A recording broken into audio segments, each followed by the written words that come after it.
What if they gave me life? Hey.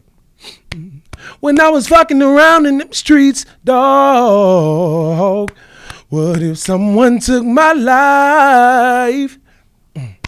Will I make it into the heavenly gates? Will I see the light?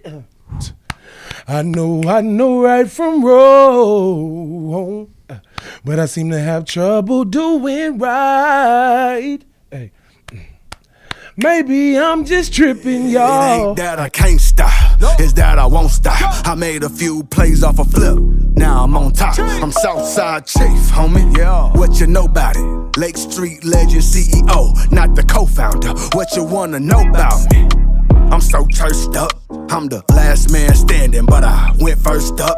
Most hated, they don't say it when I roll up. The things that people say about me, they don't say close up. Check it, I ain't been to the booth in a minute. Niggas hate the fact that I'm winning. Who makes him the chief of the south side? Oh my nigga, I'm not the lieutenant. When I was in the gym, you wasn't in it. Face off, so my windows is tinted. If I said that shit, then I meant it. Niggas gave me the rules and I banked it. All right, another episode of Minnesota's #1 daily show live on Lake Street. I'm your host, Jake Faircloth, a.k.a. Podcast Poppy. Follow me everywhere at Jake Faircloth1. Follow us everywhere at Live on Lake Street. We got a special guest in the building. Introduce yourself to the people. Zeaky on the beach. Y'all know what time it is, man. I'm here, just to represent. So, one, I appreciate you joining me. For sure. And two, I'm excited about this one for a very specific reason. So, over my time sitting in a seat like this, I've done well over 500 interviews. I've seen a lot. I've seen a lot of artists. I've seen a lot of talent. I've been around, and I think I've always had an eye and an ear for talent. But that eye and ear, those eyes and ears, get even more sharp as time goes on. Yeah. And I feel like I was talking to you about this, but very specifically, watching you on that live with Riley. That was really my first exposure to you as an artist. I think I'd probably heard you before, but with when artists are inconsistent or not around or not able to perform, push it out, like it's hard to keep track of everything. For sure. But watching you just sing like that, just freely sing like that, it became very clear to me that you are just one of those people that is just full of talent. That's love. I don't know if anybody's ever told you that, but it's that's like love. it's like you seem like one of those guys that like if you try something and you like it, you will get good at it. For sure. So I know you shoot music videos or have shot music videos in the past. Yeah. I've seen a lot of them. Oh, so you're good with the camera. Yeah. You can sing. Try to be. You can rap. I'm guessing there's probably other talents out there as well. But I think it's important to highlight people like you in Minnesota specifically that have that just talent kind of oozing out of them. Man. So I'm excited. I'm excited to talk to you. And also, there's also the underlying people that do or don't know. I don't know, but your connection with the Millionaire Music Group. Oh yeah, I was excited to see that. Yeah. I was excited to see that. I don't think we have, we don't have a lot of music groups or music labels or whatever in Minnesota. There's not a lot of them. Mm-hmm. So it's good. I think it's good to highlight the ones that we do have, especially the ones that have the talent. Yeah. And I don't think there's not a group or a label in Minnesota that contains more talent under one roof than Millionaire Music Group. Right. You know what I'm saying? Like when you boil it down, you got John Ray, you got Suavo. Now, I talked to Suavo about his relationship with the group and all that. For sure. You got you got Jazzy, you got Skate. I know Skater's not around right now, but him too. Yeah, we got Skate. So, can we start there? How did that connection happen? Was it already there? Was it just something that was waiting to happen? So, I was how that relationship with Mayhem happened. I was doing some business with Youth Lens 360 with Dario. Oh, okay. Shout out Dario.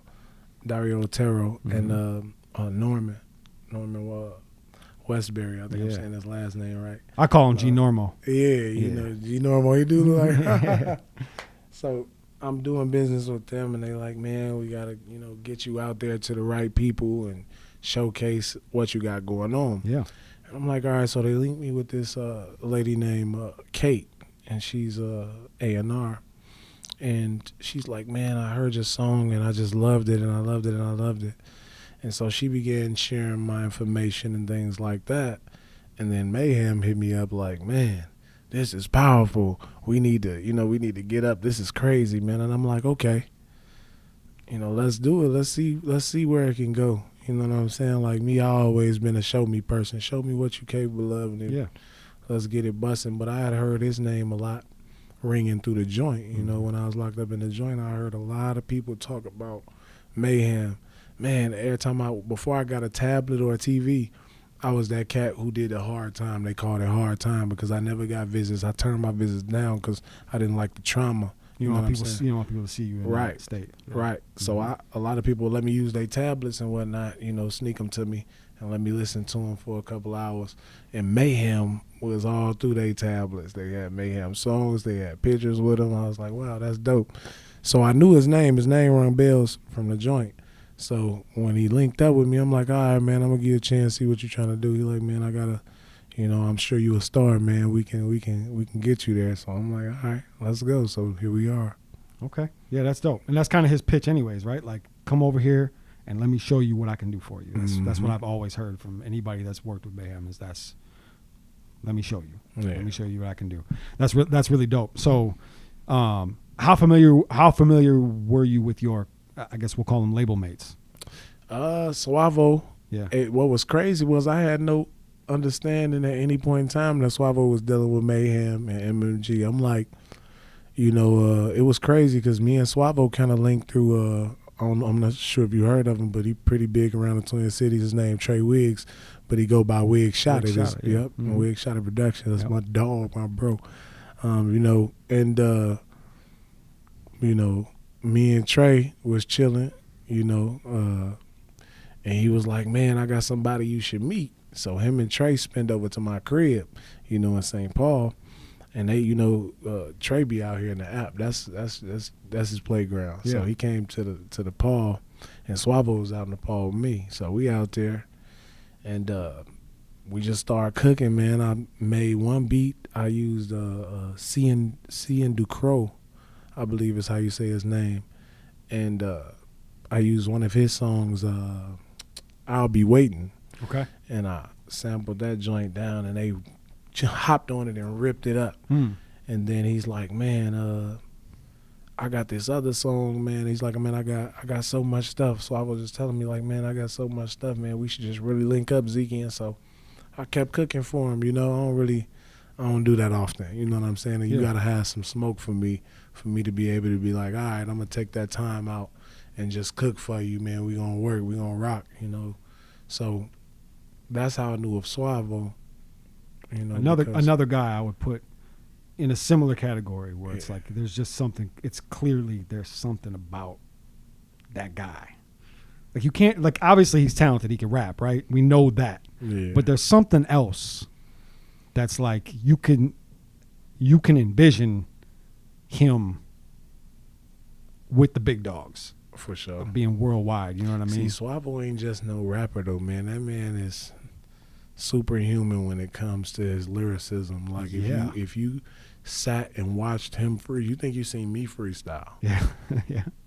I never heard Suavo freestyle. Play a beat and you just don't know that he was freestyling. Okay, he was just going, yeah. You don't know that most of the songs that you hear is him freestyling. Yeah. You think that he's writing it down. But honestly, I've seen the man write, and he'll tell you he a writer. He'll tell you I write. Man, I just watched this man turn into somebody else so many times and sit there and tell you he's writing it down. But if he's writing it down, it's to keep track of what he said because he's saying so much. Yeah. And he's saying it so, flawlessly, like he does it like second nature. So I respect that man for his artistry and what he does, man. That's just something that's one of a kind. For sure. Yeah. What about John Ray? John Ray, I seen John Ray, I seen him doing this thing before I got locked up the last time.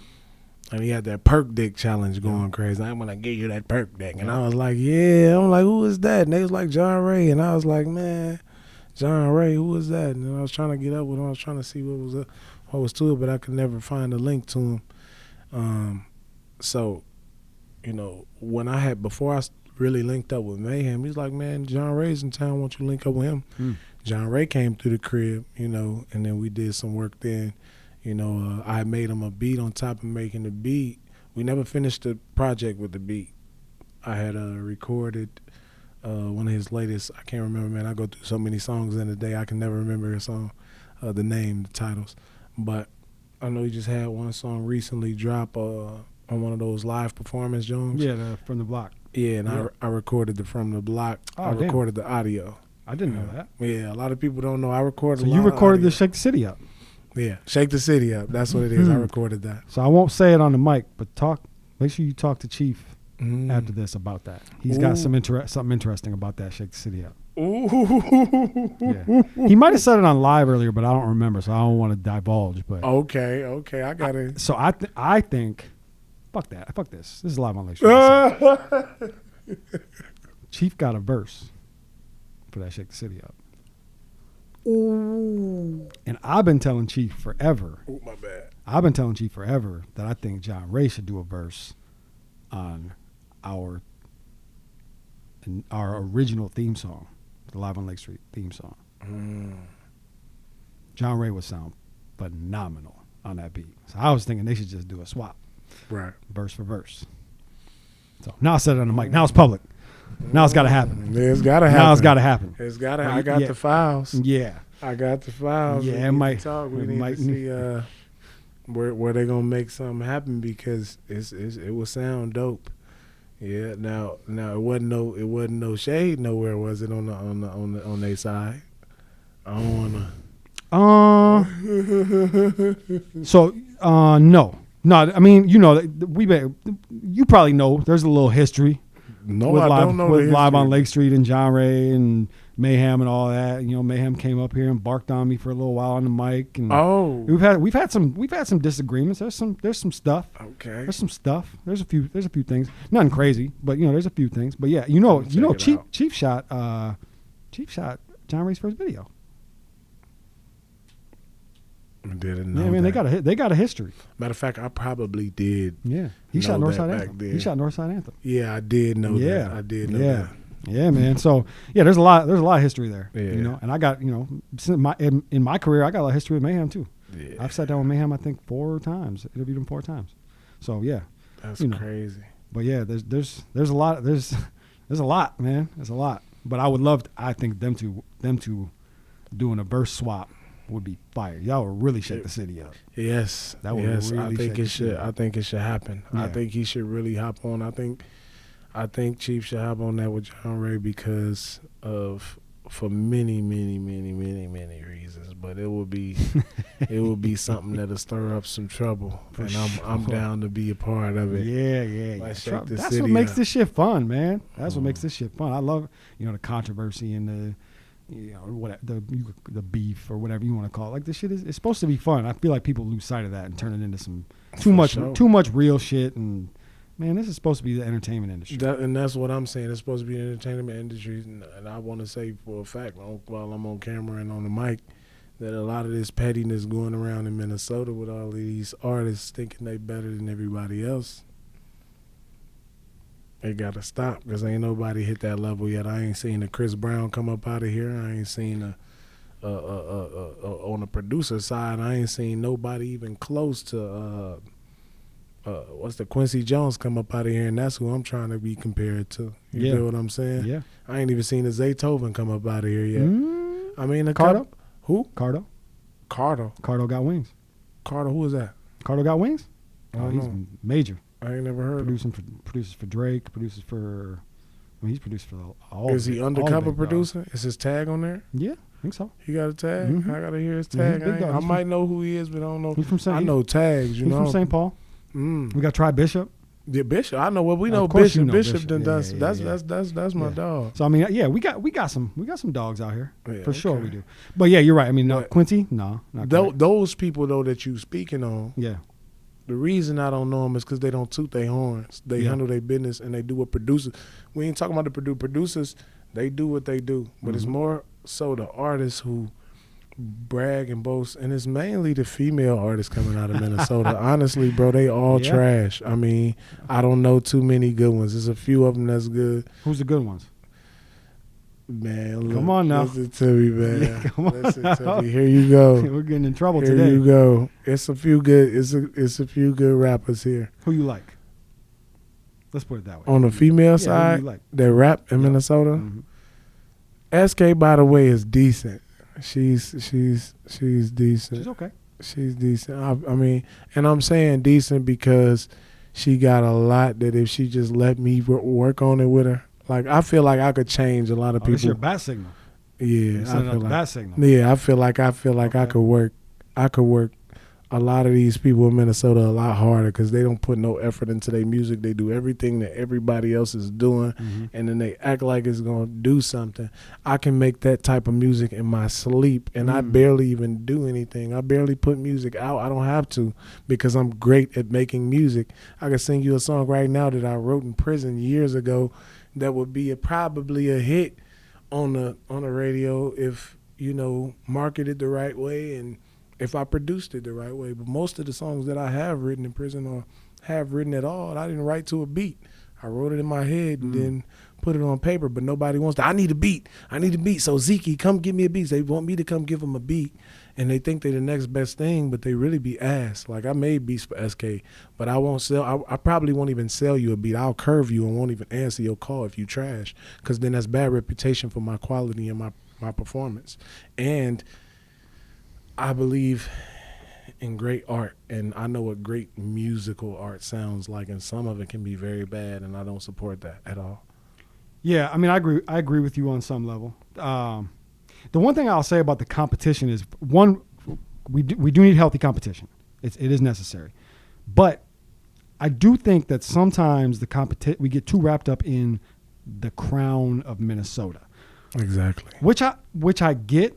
You want to be the best in your state, in your city, right? I get that. That's cool. But you got to prove it.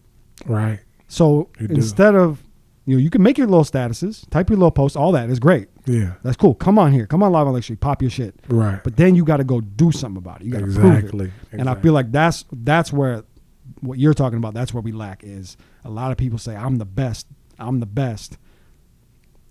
And maybe they are. Yeah, but nobody. But you got to back it up then. Exactly. You gotta put in the work. If you're in direct competition with somebody, if Zeaky on the beat is saying, I'm the best and John Ray is not the best, example, right? Then you got to rap at him. I got to rap at him? You have to rap at him, and then he's got to rap back. They're not doing that. Louis Blaze rapped at the whole city, and ain't nobody say nothing back. That's my point. John Ray, I think, was the only one. Everybody, there was a bunch of responses. I think Mac Turner did, but Mac Turner, he washing himself up. He made a friendly song, and so yeah, I told him he's that. washing himself up. He makes himself too accessible. He's in all of the. Everybody thinks as an artist, you got to be in the clubs, you got to be on the scene. No, you don't. Look at Michael Jackson. He was the most successful person to do it, and should have taught the whole. But okay, but we can't compare Michael Jackson to someone like Mac Turner because Mike was outside, and then he went inside because the industry made him go inside because being outside for him wasn't an option anymore because motherfuckers were passing out anytime they saw him. You know what I mean? So you're right. I agree with you in that you don't have to be accessible. I'm not accessible. I know who I am, but I'm not accessible. That's my point. You know what I'm saying? So I agree with you. You can definitely spread yourself thinner. There were a lot of responses to Louis' shit. None of them were great. And part of the reason is because his wasn't great. Louis' initial jabs weren't great. And it was too ha, buddy, friendly. So nobody felt the need to get. They don't want me to make a diss crazy. song. I do. I really want to because I feel like people think I'm not a rapper. And I'm like, Shit, I want you to. That's one of my favorite parts of hip hop is the the jousting, the lyrical jousting. The problem with Minnesota is people are too sensitive. It's too sensitive. Like I've had trouble sitting on this damn podcast. Like it's my job to critique you. It's my job to say if you're doing something weird or funny. Like this is my job. And it always turns into some extra shit. Yeah. Like some threatening shit, some angry shit, some I thought you fucked with me, but you don't. Like, but I can critique you. A prime example was John Ray. I did not like the way he conducted himself in his versus Lil James. I said that publicly. I love John Ray. I'm a fan of John Ray. Yeah. I listen to John Ray regularly. I am a fan of John Ray. I like John Ray as an artist a lot. Yeah. If Drake went in front of Pusha T and did a versus and looked goofy, in my opinion, I'm gonna say that. Right. I like Drake a lot more than I like Pusha T. I like Pusha T, Right. but I like Drake a lot more. It's not gonna change that. Yeah. You know what I'm saying? Like I think that's part of it. Is Minnesota just seems to have an issue with. I think part of it is the community is too close. That's what It's too small, so we all know each other. Everybody knows each other. That's bad. It is bad. It is a bad. I mean, there's probably good in it. You know what I mean? But it hurts. It hurts us. Yeah, it does. It And does that's what hurt I'm us. telling people. Everybody's, I don't know what happened to the nightlife in Minnesota and this. Listen to me. I don't go out. I don't go to clubs. If you see me in the club, I'm being paid to be there. Yeah. For something. I'm Same. doing something there. I'm either performing there, I'm doing something there. I'm not going, you're not just going to be, I mean, or unless I'm protecting somebody, like somebody near to me who I know goes out to the clubs and fight. Yeah. I'm going to be there for them. I don't drink. I don't get down like that. I do smoke my ganja. And, you know, shout out to the new progresses in legalizing marijuana in Minnesota. Mm-hmm. So, yeah. But, you know, the reason for that is every time you go to one club, you when you go to the next one, you're going to see the same people every night. Yeah. Every night it's the same people. It's more like the people are coming out to see the attraction that's coming more so to be a part of the scene. Mm-hmm. And it's like people want to use tactics to boast and say, oh, I got this, I got that, and want to showboat what they have. But when you leave that club, 90% of those people are taking those wigs off, putting those bonnets on, and they got glue and whatever and stitches stuck up in their hair. And the men going home with a woman that probably love them to death, that they done cheated on 4 or 5 times when they was out. I'm watching it all. I got it all on camera. I got the footage. I shot Dolo all of his events last summer, so nobody could tell me nothing. I got everybody evidence, and when that come out, Minnesota gonna be in trouble. They gonna have a hit on me. I got a whole, you dropping the Freaknik documentary? We got a whole documentary showing how they getting down because they want to see what the nightlife looking like in Minnesota. Man, I got a lot going on with Dolo right now, man. Damn. So Am I in any of that footage? I hope not. Huh? Am I in any of that footage? I need to comb that footage. Yeah, we gotta see. I need to comb that footage. We might got you on there acting bad, man. We got people in there, That's man. They thought it was crazy. sweet. I tell you, one night of the year, Dolo be having it sold up. And not many people know Halloween. Isn't that when they do the costume? They do a costume joint. Yeah, they do the bar crawl shit, don't they? I don't know what it's called, but I know they did. They did it at Monarch. Is it Monarch? What's the one right there off by where the old Aqua used to be at? Yeah, I believe Across that's the street. Yeah, I Monarch. believe that's Monarch, yeah. Yeah, man, I'm talking about they was trying to steal my camera out the bag on my back in the line. The line was so packed, it was crazy. Yeah, man, Dolo's a great. He's great at what he does. Great at what he does for sure. Okay, so are you like? So I know you're dropping a single, right? You're dropping a single May 30th. May 30th on my birthday. Yep. So I'll is be that 28. Is that your plan? You doing singles? Yeah, I'm doing singles, man. Yeah. I like dropping singles because it gives me power. I retain power. If I drop an album and it flops, then look, I'm the guy who dropped the album that didn't go anywhere. Yeah. But if I reel you in with the singles, I can give myself time to create. I don't like creating stuff. I can make a song all day, every day. I got thousands of songs in my brain, bro. So it's like I know that if I give the world the wrong songs too soon, they might not know how to appreciate them. Yeah. So what I kind of do is I don't have a vote. People say, keep it in the vote. I don't have a vote.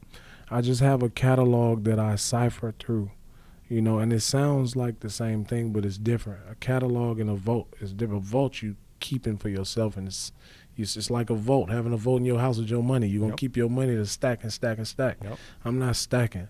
I'm releasing everything. I'm putting everything out, but I gotta be strategic, because if I want to be an independent artist or producer or whatever, I gotta think like an independent record label. I have to think about not, you know, and a lot of people try to go as far as, oh, I'm an independent label. You know how many independent labels it is in the United States? It's a whole lot. But when you talk about a major independent, that's, if I was to be an independent label, I'd want to be a major independent. Most people don't even know what that is. But I mean, so give me an example. a major independent is Def Jam. Yeah. An independent would be Zeaky on the Beat LLC. That's just mine. But a major independent is an independent label underneath a major company. It's only 3 big major companies. You got 4 of them. It's the big 3 and the big 4. The big 3 is Universal, Warner Brothers, and Sony. The big 4 is Universal, Warner Brothers, Sony, and Universal Motown. Yep. Motown was the biggest.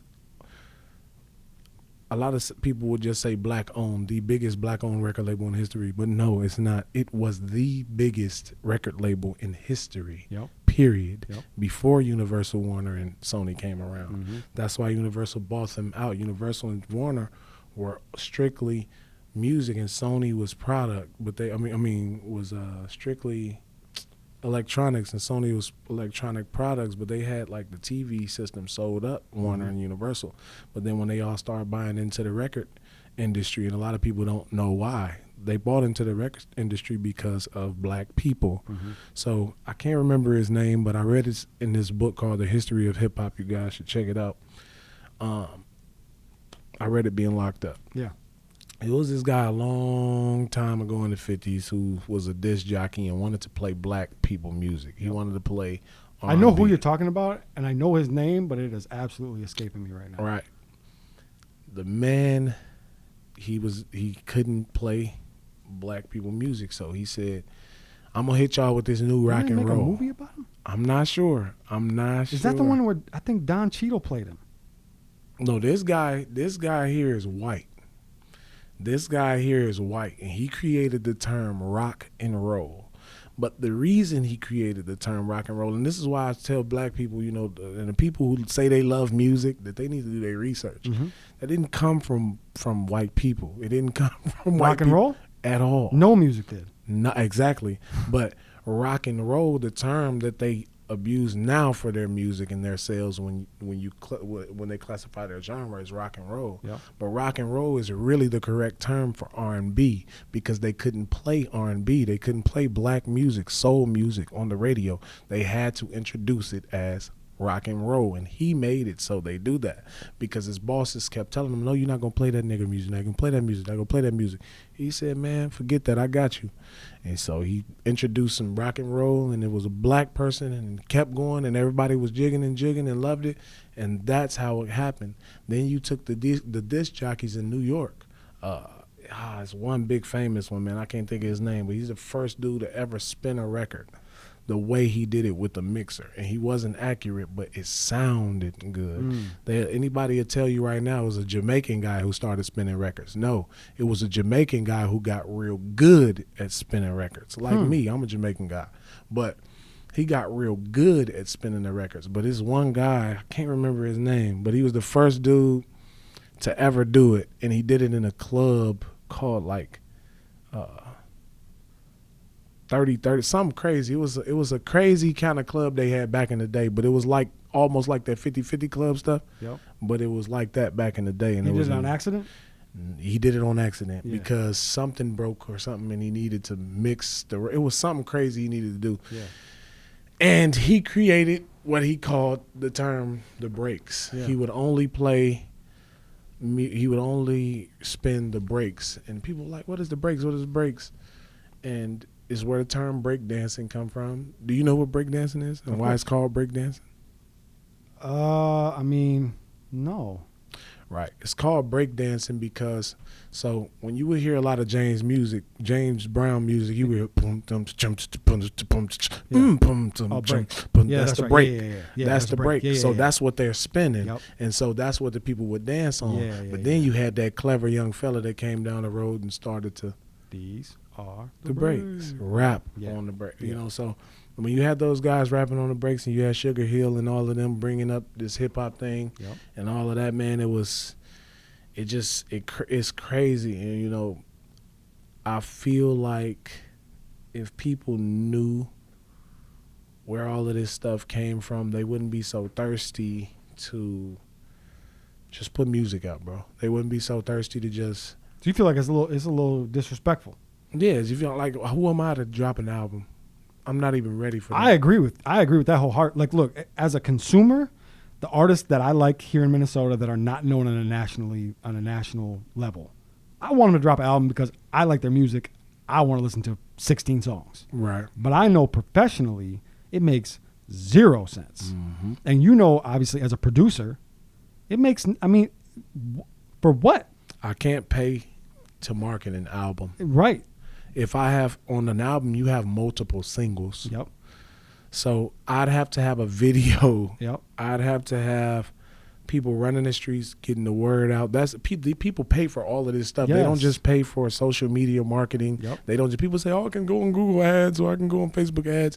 It doesn't just work like that. People think that people like me don't exist. I can now go conduct business on the streets of St. Paul all day. Well, Google ads can be effective, but not $60. Right. But also you have to understand that word of mouth is the biggest. I was trying to find my peddler's permit for you so I can show you how I get down. But it's the word of mouth is the biggest promotion, the biggest and best promotion tactic in the world. And it has always been. No one would know about Alive on Lake Street if no one told someone. Someone would have to tell someone, hey, man, that shit bussin'. Yeah. Did you see this? Yep. That's how it goes. I mean, the internet is powerful. It can get to that person who can give that word, you know? Yeah. I mean, yeah. So I sat down earlier today with a producer, and we spoke about this in depth, about the idea of dropping singles as an artist. And that instead of creating, 40 songs, create one song and create 40 different ways to promote it. Exactly. And the way that he broke it down was so simplistic. It's like, make the song, and before you release the song, make 45 different videos of you just even rapping the song in that corner of the room, then go to that corner of the room, then go to that corner of the room, then go outside, go in your car, make all this content, then drop the song, then start to put out the content. Yeah. Put out a video a day of you presenting this song in some way. And I feel like that's so obvious, and nobody is following the blueprint, and I think that that's because of pride. It is, but it's a lot of lack of knowledge, because that's true too. Even the way you just put it is so many gray areas. Like, no one would tell you. Like, it's almost forbidden to even speak on it. But just like you said, okay, you put the song out and then you roll out the content that you created for the song. Yep. But you have to wait till the song has been fully distributed. Correct. You have to wait till it's generating revenue on all platforms. Right. And it's being monetized through like YouTube and TikTok and things like that, so that when you start to, it can automatically link through SoundScan that, hey, this song is being played. People have to have their BMIs. People say, get your BMI set up. Not only register your works through BMI, but report when you perform those works, even online, through BMI. Yes. That's how they missing their money. Yes. I get paid. I don't get paid the most, but I can show you my receipts. I get paid for my music. It's not, like I said, it's pennies, but those $4 or $5 here and there count. You know what I'm saying? And because if one of those 45 little snippets that you made goes viral, it's tight. I'm up. It's out of here. It's out of here. Like, it's out of here. You know what I mean? So yeah.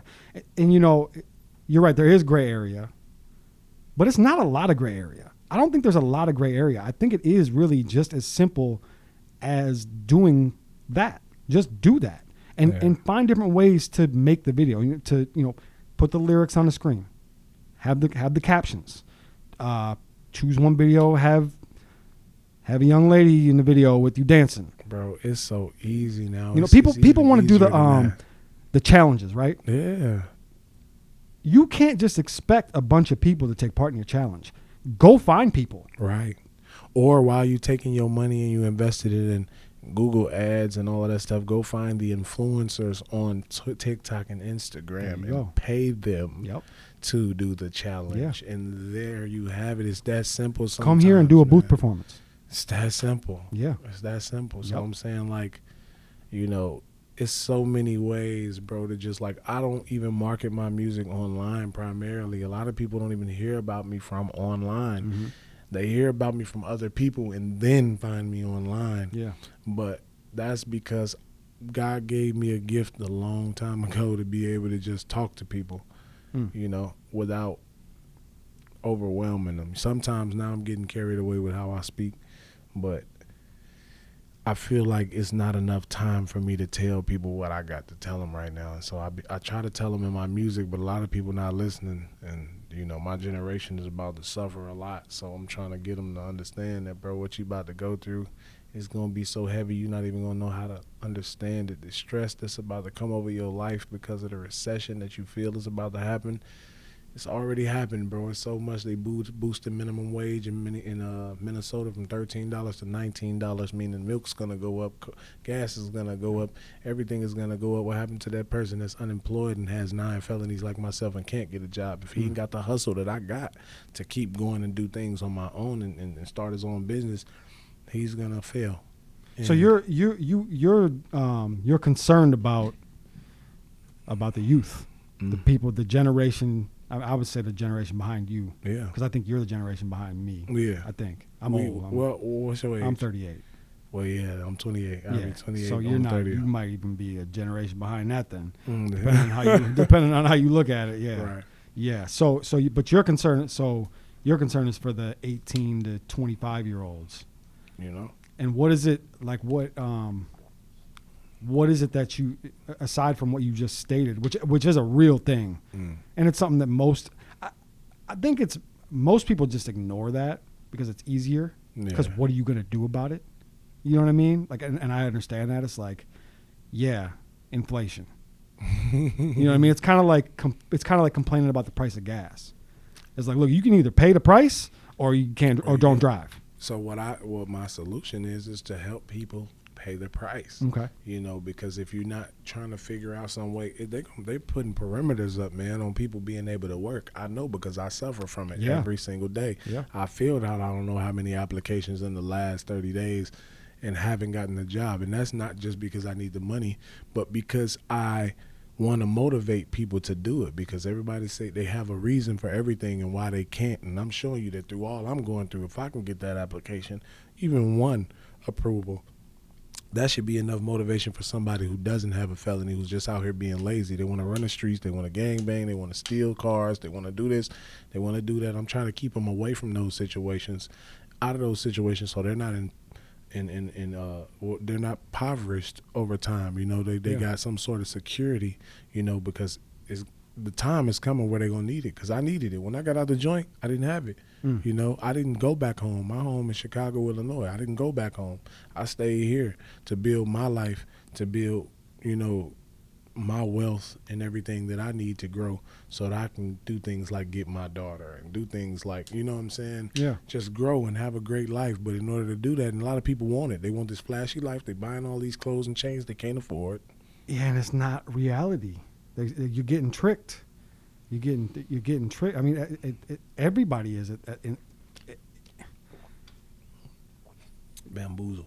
Everybody thinks it's like, I'm trying to think of the best way to say it. There's always been the phrase, the grass ain't greener, right? Right. But it's like more prominent than ever because we're seeing so much of the grass.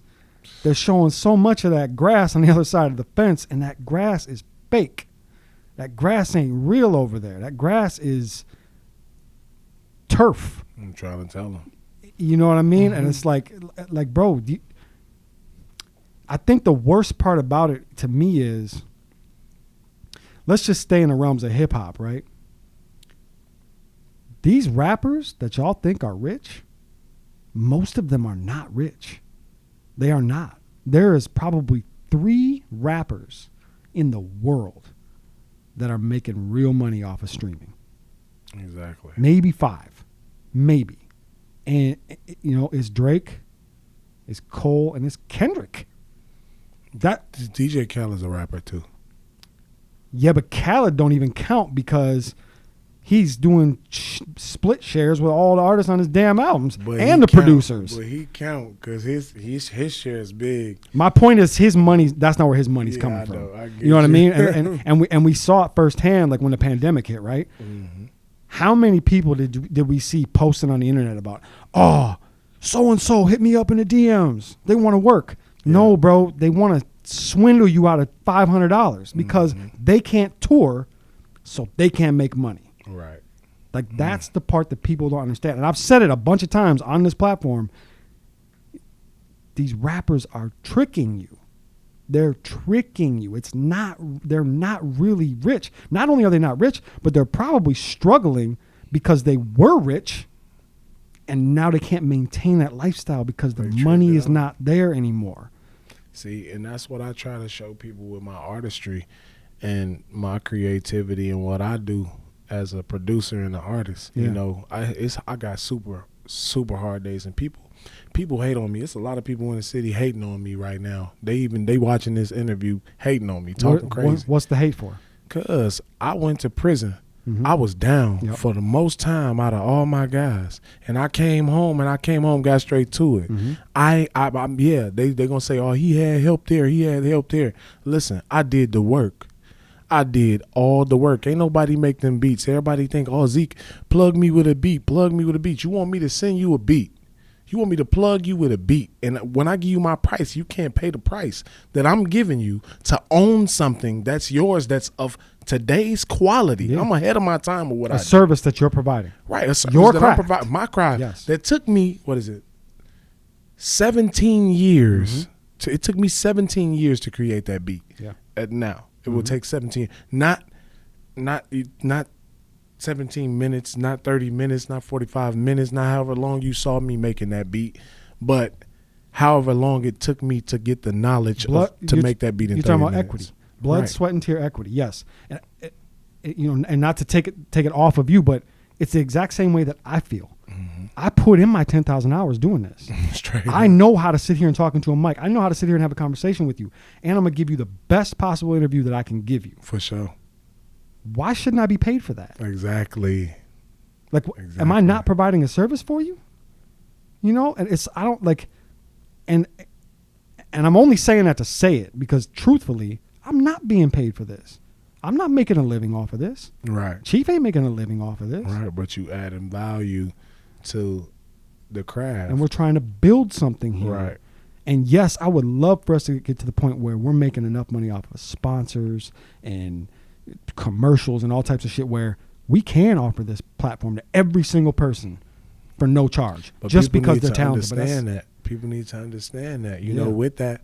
And that's why I say people hating on me right now. Because while we on this interview right now, I got a fully operated candy store running right now. It's not in a building, but it's mine. Yeah. I got every permit and license I need to even run a food truck right now. That's dope. So nobody can stop my hustle. I'm going to hustle regardless. They can't tell me, okay, them felonies that you got that's not 5 years old yet and all of this, it's going to keep me from working and making a bag, bro. If I go shoot a video right now, you know how much I'm getting paid? At least $1,500 and up. And people hate that because I'm charging that and they saying you're not worth that. Yes, I am. What are you talking about? I got people in Hollywood. They just gave me a pass. I'm waiting on my pass right now from a woman named Elizabeth Ronald's daughter. Look her up. Elizabeth Ronald's daughter. She's edited John Wick. She edited Shanghai. I forgot the rest of the name of the movie. Deadpool 2. Wow. She's edited Kate, Atomic Blonde. So, like this is a person that's one of my mentors. Dario Otero, who has so much success in the corporate community. Yep. I've done contracts with Winnebago, State Farm, United Way. So it's nothing you could tell me about my experience. Like if it's not to your liking, that's your thing. But that's where you go find the service that fits your needs best. You don't come to me and judge my service. Yeah. If you don't like it, you move on to the next person. So let's add a layer to that even. I see this all the time. Okay, you think I'm not worth what I'm charging you. Then simply let's not do business. Bingo. You don't need to go to the internet talking Bingo. like, they're charging this. Bingo. Yes, like you don't do that to Target. Would you go to Target, buy towels, and then go home and complain about the price of towels? Like, no. You either buy them or you don't. And You either do the business or you don't do it. It's okay. Yeah, and a lot. When I get stuff like that though, internet beef, man, people talking crazy. It's really because they got finesse. I ain't gonna lie, it is what it is. Yeah, or they feel slighted because it's like, well, I know that Mayhem went up there and he didn't have to pay. Well, you're not Mayhem. Right, exactly. You're not him. And that's an example. It's like, I know Kim Kardashian went into Target and they gave her those towels for free. That's because Kim Kardashian's going to post them towels on her Instagram later. It's the best promotion they've ever gotten in their lives. Like, you feel me? It's exchange. You know what I mean? It's like, bro, if you got 2,000 followers on Instagram and you're following 7,000 and you got 3 songs out, why shouldn't we charge you for our services? Shut the fuck up. Like, I hate. There's nothing worse than people calling shit bad business that's just business. That's bad business. For sure. You know what I mean? Like, bro, you're going to give me... Okay. All right. I got to chill out. So you gonna give me... I got to chill out. But really, that's what it boils down to me is like, stop bitching, stop complaining. Okay, you can't afford it right now. Right. Just move Look, on. I'll put this out here. All right, let's say you want to do an interview, right? And we say, okay, here's the cost. Mm-hmm. All right? Can you just put your pride to the side and just say, yo, I don't got that. I don't have that right now. What I did, and even listen, y'all hit me up at a time where I ain't have it. And I knew I was going to pay to go on the show at that time because I was running a promotion. And I'm like, listen, I'm going to just politely decline it because I can't pay for it right now. It's not, and it wasn't no, it wasn't none of that. It was no extra stuff to it. I hate when people can't do business because that's my 90% of my problems to date, man. With all of the envy and all of the hate I got around through people out here is because they didn't get off their ass and get it. And I've been out 2 years and I'm grinding and I'm way better than they was. All that pandemic money. All you motherfuckers came out here and got PPP loans. Yep. All of you getting 30 bands a piece. If I got 5 of my homies getting 30 bands, we up. We could feed everybody and keep it going and establish a wealth. Don't none of them own no property. They don't even own the car they bought when I was locked up. They don't even listen. They ain't even paying the rent. They on Section 8 still. Yes, yeah. Oh God, it's fucking frustrating. It gets real frustrating. Sometimes. They hit the jewelry store when George Floyd got killed. Yep. And they down. Yeah. They down. Yeah. I'm a jack boy for real. I really finesse. And I really was catching it. And that's why people hate me. Because them same people hating, I done probably got down on them. Yeah, I done probably got down on them. And they can't do shit about it. Because I'm like that and they not. But I don't have to prove it. And I don't have to say it in my music. That's why I got these nice, beautiful songs. Because I don't got to tell you I'm like that. If you know me, you know I'm like that. I was the one in while you was out.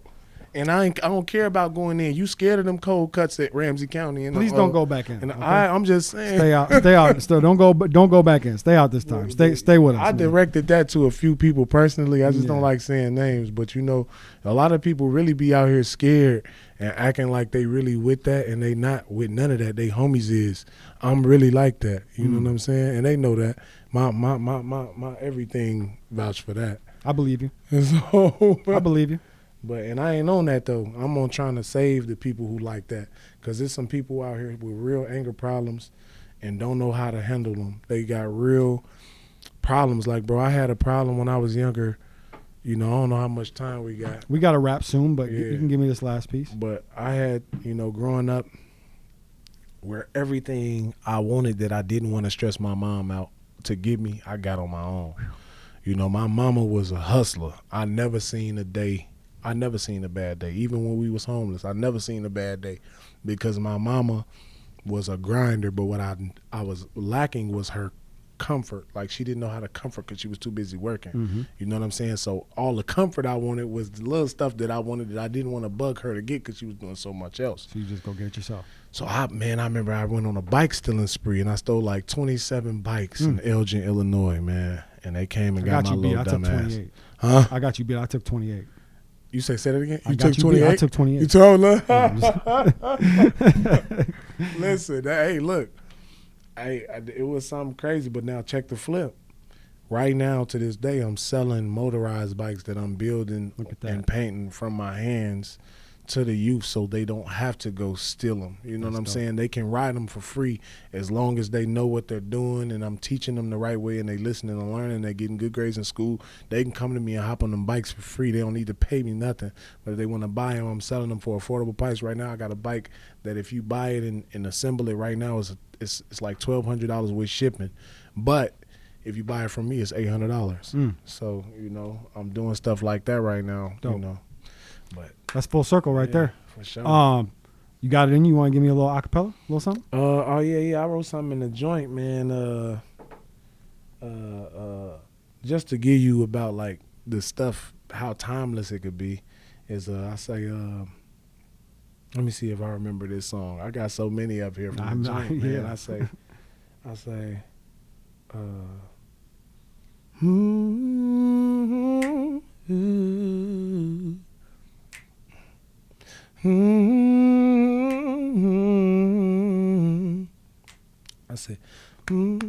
it's so much on my plate. It's so much on my mind. What if I never left the cage? What if they gave me life? When I was fucking around in the streets, dog. What if someone took my life? Will I make it into the heavenly gates? Will I see the light? I know right from wrong, but I seem to have trouble doing right. Hey. Maybe I'm just tripping, y'all. Hey. But it seems like prison saved my life. Oh, yeah. They expected me to come home thugging. They expected me to come home hustling. They expected my jack boy ways, but I'm through with those jack boy days. They expected me to come home thugging. They expected me to come home hustling. They expected my jack boy ways, but I'm through with those jack boy days. But God yeah. damn. Woo! Yeah, good luck. Air horns. I don't got no air horns over here, but let's just pretend I got an air horn. No, that shit was amazing, man. That's a perfect note to wrap on. Man, tell them where they can find you, man. All the good shit, everything they need to know. All you gotta do is Google me. I don't want you to go nowhere else but Google Zeakey. Zeaky on the beat. ONTHEBEAT. ZEAKEY. If you forget the E, it ain't me. For sure. Zeaky, I appreciate your time, man. I'm gonna be watching. I wish you the best of luck. Keep killing shit. Keep going. And I appreciate your time, man. I appreciate it. All right, that's it. Another episode of Minnesota's #1 daily show live on Lake Street. Once again, I'm your host, Jake Bearcloth, a.k.a. Podcast Poppy. Follow me everywhere at Jake Bearcloth1. Follow us everywhere at Live on Lake Street. Don't forget to hit the like and subscribe button. We out. For sure. It ain't that I can't stop, it's that I won't stop. I made a few plays off a flip, now I'm on top. I'm Southside Chief, homie. Yeah. What you know about it? Lake Street legend CEO, not the co-founder. What you wanna know about me? I'm so churched up. I'm the last man standing, but I went first up. Most hated, they don't say it when I roll up. The things that people say about me, they don't say close up. Check it, I ain't been to the booth in a minute. Niggas hate the fact that I'm winning. Who makes him the chief of the south side? Oh my nigga, I'm not the lieutenant. When I was in the gym, you wasn't in it. FaceTime, so my windows is tinted. If I said that shit, then I meant it. Niggas gave me the rules and I bent it. Same Same nigga that was trapping while I was suspended. You wasn't in them hallways banging, boy, you wasn't in it. Really a genuine nigga, homie, don't get offended. From East Lake, South Murder, I'm just it ain't that I can't stop, it's that I won't stop. It ain't that I can't stop, it's that I won't. Say, it ain't that I can't stop, it's that I won't stop. I made a few plays off a flip, now I'm on top. I'm Southside Chief, homie. What you know about it? Southside Chief, homie. Now what you know, look, I'm Southside Chief, homie. What you know about it? Lake Street legend CEO, not the co-founder. What you wanna know about me?